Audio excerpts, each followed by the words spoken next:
point de départ de ce spectacle, c'était l'envie de montrer le travail du bruitage et aussi le titre, en fait, qui est arrivé comme une sorte de chose qui sonne bien, trois hommes verts, donc voilà, je les ai imaginés sortant de cette soucoupe, etc.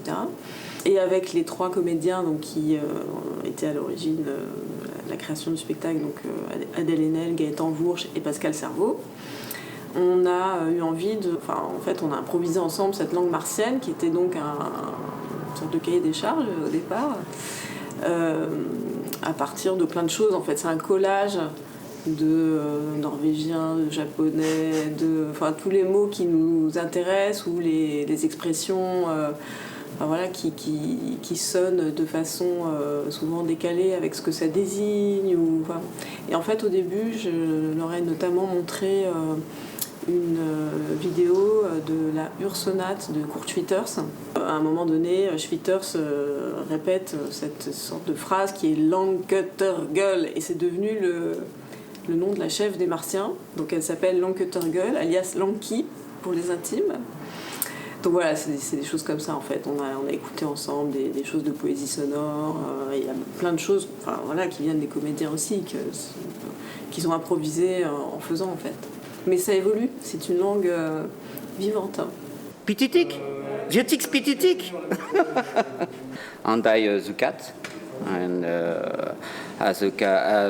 Azako Kucha, Mam Guldas, Frita Totoat, Dixit Popet Lanki, c'est ça, Andai Pane, Scrooge Tadgiling, Zukat Xot. En fait, la jeunesse de ce spectacle, en effet, créé en 2014 à Gennevilliers au T2G, c'est une invitation de son directeur de l'époque, Pascal Rambert, à me proposer de faire un spectacle tout public. Je pense qu'il a eu une intuition. Il faut dire que je venais de faire une expo au Centre Pompidou sur la galerie des enfants, où j'avais filmé des enfants à qui je posais des questions dans un petit film documentaire. Et voilà, donc c'est parti de quelque chose d'un peu informel, formulé comme ça, mais qui était une vraie invite. Donc du coup, j'ai imaginé assez vite en fait quelque chose autour des bruitages, parce que c'est quelque chose qui m'a toujours amusée, et le peu que j'avais eu l'occasion de voir travailler des bruiteurs en studio, je trouvais que c'était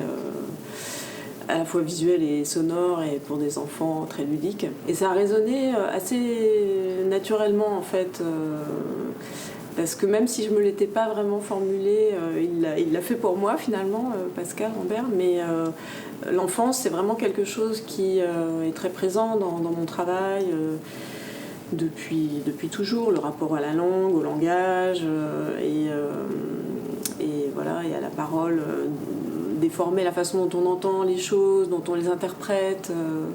C'est présent dans mes premiers livres, certaines expressions, la façon dont moi je les comprenais, etc. Et je n'avais jamais travaillé pour une mise en scène de théâtre, donc c'était la première fois. C'est un très bon crash test, parce que c'est un public évidemment extrêmement réactif, donc, et en même temps c'est pas mal parce que c'est quand même une forme courte. Pour commencer, c'était vraiment bien. Enfin, je veux dire, une mise en scène d'un texte en tant que metteur en scène, c'est pas vraiment mon métier. Mais là, c'était une création à partir d'une idée de départ. Et le travail aussi avec les comédiens a fait beaucoup. C'est un spectacle qu'on a beaucoup écrit au plateau avec les acteurs. Mon lien avec le TNB, il est assez continu, et comment dire, j'ai fait pas mal de choses. Enfin, j'ai eu la chance de faire pas mal de projets, des choses assez variées en plus, parce que il y a eu ce film avec les ados dans les MFR. Il y a eu un travail d'adaptation avec Arthur Neuziciel pour la Dame aux Camélias, donc tout un temps de répétition avec les comédiens, et puis le concours de l'école, qui a été une aventure très, très forte et passionnante, avec tous les membres du jury dont on se connaissait, avec certains, et puis d'autres ça a été des rencontres, voilà. Et le spectacle avec Albin de la Simone, le Carnaval des animaux, qu'on a monté il y a 2 ans. Pour ce temps fort jeunesse, donc on va travailler en binôme avec Hervé Salès, alias Elvie, donc qui est slammer. Et on a proposé à 2 classes de 3e du Collège des Chalets d'écrire des textes. Enfin, moi, j'ai fait un peu cette partie-là avec eux, en prenant pour thème l'autoportrait. Donc comment on se présente en 5 lignes. Et puis Hervé, lui, travaille avec eux l'oralité, le fait de se tenir devant les autres et d'être aussi peut-être plus dans une improvisation.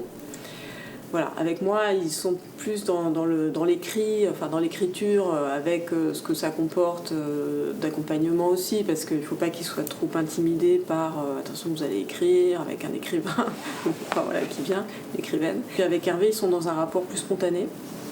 Et à la fin, on va travailler tous les deux avec eux pour mettre en forme cet atelier, avec sans doute une partie performés, et puis un diaporama avec des extraits de leurs textes projetés. Et là, la reprise de 3 hommes vertes, qu'on a la chance de pouvoir répéter malgré les conditions sanitaires que tout le monde connaît. Mais c'est un grand plaisir de se retrouver et d'anticiper le moment où on pourra vraiment jouer avec les équipes voilà, qui sont vraiment formidables. Donc c'est joyeux.